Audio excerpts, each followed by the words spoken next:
everyone, and welcome to today's episode of GirlExec. I'm Aisha, and as always, I'm joined by my talented friend Christy.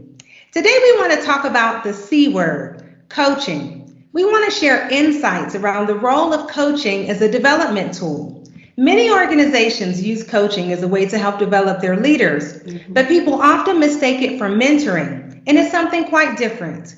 So today we want to share insight on what's often called leadership coaching or executive coaching by describing when it is, when it's useful to use this, some scenarios where it's relevant, the impact, and tips on when and how you should ask for a coach as a part of your personal development plan.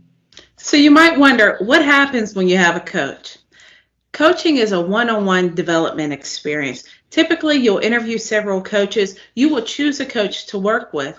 And as you start that relationship, you start by trying to gain insight into who you are as an individual, how you lead in an organization. And that's often done through online questionnaires or one-to-one interviews. With that insight, you really create a very targeted development experience, hence the one-to-one.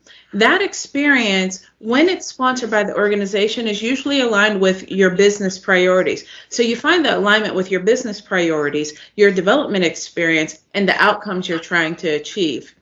In the duration of the coaching engagement, it could be anywhere from 3 to 12 months. There's usually a check-in in the middle. The check-in is just to see, how are you making progress? And in the progress, is there any course corrections you need to make?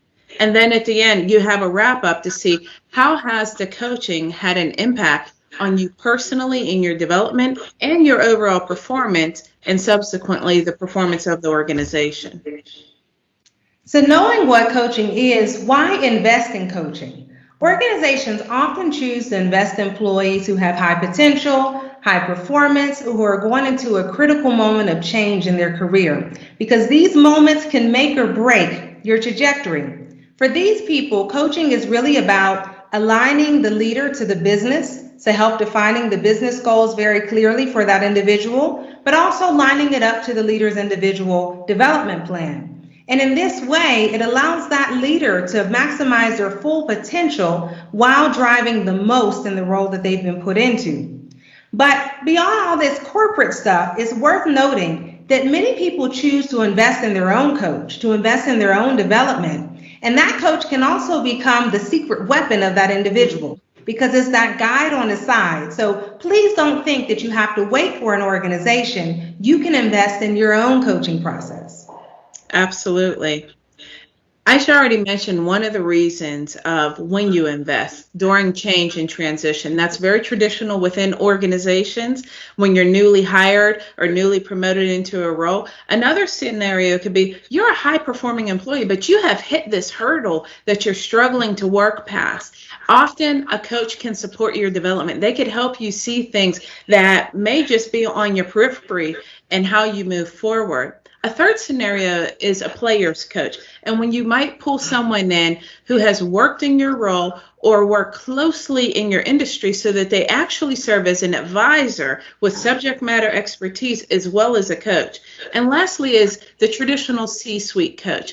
This is the coach that's serving those reporting into the CEO. And in this space, they are also serving as an advisor, but broadly as an advisor and a coach to the team. So what is the impact of coaching? And I can tell you, a coach brings so much value. Again, that person is your confidential sounding board who can be so useful to you at those moments of change in your organization, changing your role, or changing your career.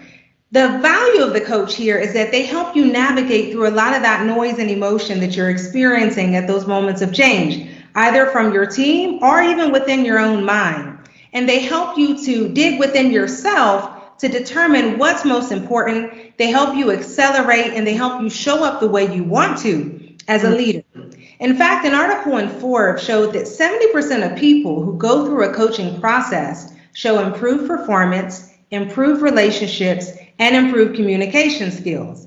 And that 86% of companies who invested in the coaching of someone are confident that they made up the value that they invested and then some. Just to make it more personal, I've been fortunate to have 2 coaching experiences thus far in my career. and they've both been at key moments of change.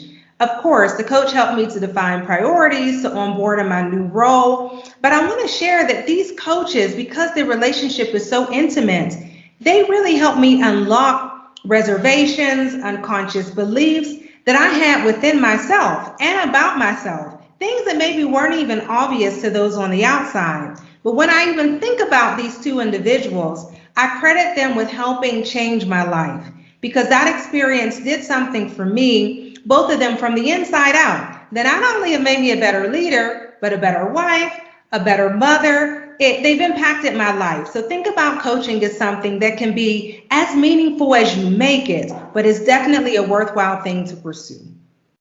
So I can't do anything but smile ear to ear to hear just the impact on you and your experience. The last thing we would say is it's around negotiating for a coach for development. Sometimes this might be with yourself, really questioning, is this the right time for me to make the financial investment in myself to hire a coach for development personally and professionally? Secondly is within an organization. If you're being promoted and they really want you in that role, ask for a coach. Ask for a coach to support you in the transition and the acceleration in that leadership role so that you could deliver what the organization is asking for. And third, if you are being hired into, I would say, a mid to senior leadership role within an organization, negotiate coaching as part of your benefits package. It is commonplace. Some people may be familiar, some may not, but ask. Always ask. We hope that these tips have helped you. Thank you so much for joining us. And please subscribe to GirlExec and share this episode with others who will benefit from it as we continue to share conversations to enrich your career and life.